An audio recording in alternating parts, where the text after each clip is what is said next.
One day, Moses was taking care of Jethro's sheep. Jethro was the priest of Midian and also Moses' father-in-law. Moses led the sheep to the west side of the desert. He came to Sinai, the mountain of God. There, the angel of the Lord appeared to Moses in flames of fire coming out of a bush. Moses saw that the bush was on fire, but it was not burning up. So Moses said, I've got to get a better look at this thing. How can a bush be on fire without burning up? The Lord saw Moses was coming to look at the bush. So God called to him from the bush, Moses, Moses. And Moses said, Here I am. Then God said, Do not come any closer. Take off your sandals.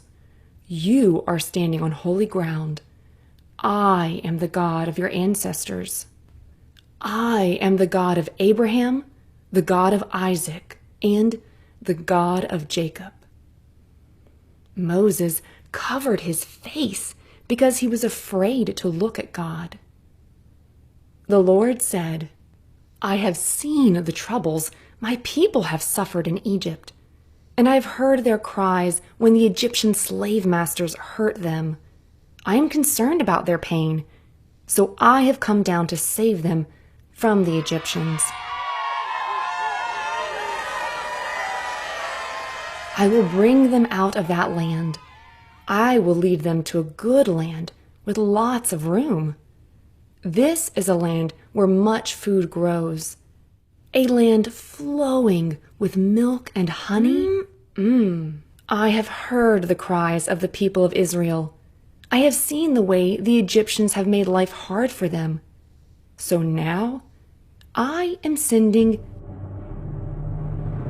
you to the king of Egypt. Go, bring my people, the Israelites, out of Egypt.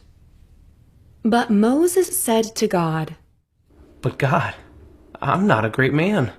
Why should I be the one to go to the king? And why should I lead your people out of Egypt? Okay, listeners, we must pause. We must remember Moses was a real person, just like you and me. We read the Bible and sometimes think the people we hear about have superpowers and are different than us, that they wouldn't have fears or doubts like we do. But that's just not true.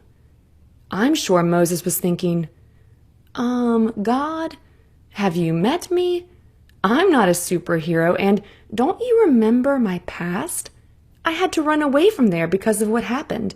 And now you want me to waltz back in there? What?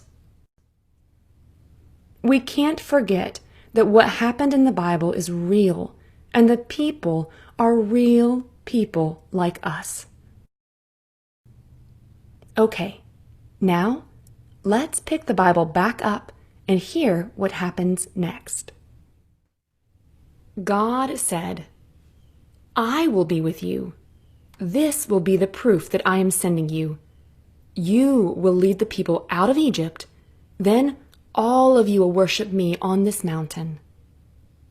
Moses said to God, Okay, I will go to the Israelites, and I will say to them, The God of your ancestors sent me to you. But what if they say, What is his name? What should I tell them then? Then God said to Moses, I am who I am. When you go to the people of Israel, tell them, I am sent me to you. God also said to Moses, This is what you should tell the people. The Lord is the God of your ancestors. He is the God of Abraham, the God of Isaac, and the God of Jacob. And he sent me to you. This will always be my name. That is how people from now on will know me. So go and gather the elders and tell them this: the Lord, the God of your ancestors, has appeared to me. The God of Abraham, Isaac, and Jacob spoke to me. He says, I care about you, and I have seen what has happened to you in Egypt. I have decided that I will take you away from the troubles you are suffering in Egypt. I will lead you to a land flowing with milk and honey. The elders will listen to you, and then you and the elders of Israel will go to the king of Egypt. You will tell him, the Lord, the God of the Hebrews, appeared to us. Let us travel 3 days into the desert, and there we must offer sacrifices to the Lord our God. But I know that the king of Egypt will not let you go. Only a great power will force him to let you go. So I will use my great power against Egypt. I will make miracles happen in that land. After I do this, he will let you go. And I will cause the Egyptian people to think well of the people of Israel. So when you leave, they will give you gifts to your people. Each Hebrew woman will ask her Egyptian neighbor, and any Egyptian woman living in her house, for gifts. Ask for silver, gold, and clothing. You will put those gifts on your children when you leave Egypt. In this way, you will take with you the riches of the Egyptians. Well, that is it for our story today. But before we go, let's think about what we just learned. Is God going to rescue his people and bring them out of Egypt? Yes, he said he is, but did he say the king of Egypt will let them go right away? No. The more you read the Bible, the more you will find that God can use really hard, impossible seeming situations to show off his glory. Wait until you hear the stories about what God will do to make the king of Egypt let his people go. I can't wait. My last question is, did Moses sound super duper excited to do what God said? No, he actually gave excuses saying, well, who am I that I should go do this? And what does God say back? I'll give you some options. Does God say, okay, you're totally right, Moses, I can't use you? No. Does God say, oh, stop crying, crybaby?